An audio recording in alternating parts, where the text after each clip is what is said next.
I want you to take a moment and think about what you would do if you were just blocks away from this shoreline when a 9.2 quake hit. This episode of The Fault in the Facts follows two teenagers that had to make those decisions, but from different parts of town. The sound got louder and the shaking was just violent. When it hit, we just said, okay, just another earthquake. The violent shaking only intensifying as the 9.2 quake rips through the town. You could see the undulations of the ground as the waves were going through. Two teenagers in Seward whose lives were forever changed. You can stand up. Phil Richardson ran outside trying to find a safe place. It was almost nauseating. But the quake gave no reprieve. We saw avalanches on Mount Marathon. Just a few blocks away, Linda McRae, now Maxwayne, and her family faced the same shaking.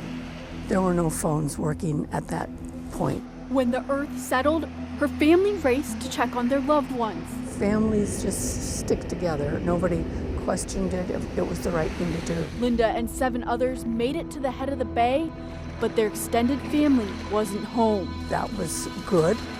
Across town, Phil realized though the earth had stopped shaking, the impact of the quake had just begun. It was a fire explosion more than it was a boom. The tank farm, about a half-mile away, burst into flames. It was scary because, you think the whole town's going to burn up. A dark cloud of smoke billowing from the fire. It really looked like the whole town was going to burn down, and my dad was a fireman. Linda's dad and brother go to fight the fire, but stop in their tracks, turning back with a dire warning for their family. My dad was yelling like I'd never heard, and he was saying there's a tidal wave. Otherwise defenseless to the impending wave, the garage roof seemed their best path to safety. You could hear a really loud sound, but we hadn't seen the wave yet. We could just hear it rumbling like a big freight train. They still weren't far enough from the approaching water. We all knew that where we were standing was not going to be anything that could save our lives. The house, just 6 feet away. Her dad, the last straggler, as they did everything to stay alive. The minute he hit the roof of that house, that wave was just right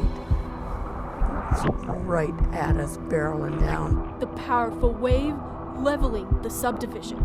We just popped up like a cork from ground level to the tops of the big trees in Seward, just torn off of the foundation.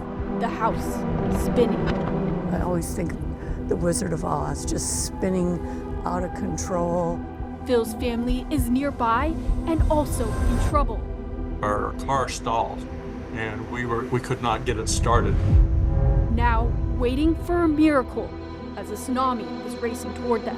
As a kid, I prayed and said, God, please God, start this car. Their vital wish granted. The car started miraculously, and we peeled out of there. Everything around us was flattened, just flattened, a whole subdivision. Linda's roof came to rest in a stand of trees as tsunami waves continued overnight. There were lots of prayers, but silent. Seward was burning, and nobody knew where we were. Nobody knew where we were. From a distance, it looked like Seward was burning up because there was a ring of fire all the way around. Phil's family took refuge from the flames and water at Bayview School, as Linda's saving grace settled into the muck and debris that had washed ashore, her brother leaving his family to look for help. None of us wanted him to go, but we knew it was the only chance that we would have. People were surprised to see him when he too made it to Bayview School. Our name was on an assumed dead list because people had seen us take that turn onto Airport Road. So the family of Scotty McRae was listed as dead. One disaster forever connecting two families through their stories of survival.